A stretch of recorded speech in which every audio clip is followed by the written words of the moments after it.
જો આ લબુબુ છે,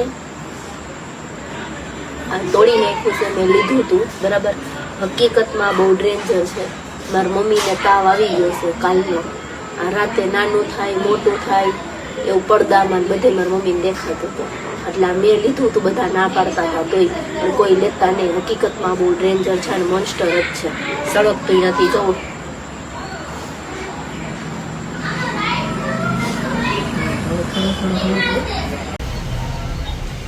જય માતાજી, મારું નામ છે ભૂમિ પટેલ અને હું સુરતથી છું.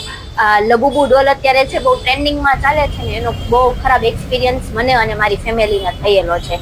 તો હું તો બધાને એવી અપીલ કરીશ કે આ વસ્તુ બહુ નેગેટિવ છે અને મોન્સ્ટર છે. તો પ્લીઝ કોઈ લેતા નહીં, અને તમારી પાસે હોય ને ઘરમાં પડેલી તો પણ ફેંકી દેજો. કેમ કે આપણા હિન્દુમાં, જો કે આપણા હિન્દુ સમાજમાં એવું માનવામાં આવે છે, આપણે પોઝિટિવ એનર્જી હોય ને એમાં આપણે લોકો માનીએ છીએ, અને નેગેટિવમાં ઘણા ખરા લોકો માને જ છે. પણ અમુક લોકો એવું કહે છે કે આવું કઈ હોતું નથી, પણ જેને પર્સનલ એક્સપિરિયન્સ થાય છે ને એ લોકો જ આ વસ્તુમાં માને છે. અને મારો કોઈ એવો હેતુ નહોતો અંધશ્રદ્ધા ફેલાવવાનો, બરાબર. પણ આ મને પર્સનલ, મને અને મારી ફેમિલીને એક્સપિરિયન્સ થયો છે ને, એટલે હું તમારી જોડે વિડીયો થ્રુ તમારી જોડે આ શેર કરું છું. અને મને એકને નહીં, ગુજરાતમાં અને ભારતમાં ઘણા ખરા લોકોના એક્સપિરિયન્સ થયેલો છે. સેલિબ્રિટીને પણ થયેલો છે અને નાના લોકોને પણ થયેલો છે. અને આ તો જેને એક્સપિરિયન્સ થયો ને એને જ ખબર પડે, બાકી તો વાત છે ને બોલવામાં સારી લાગે.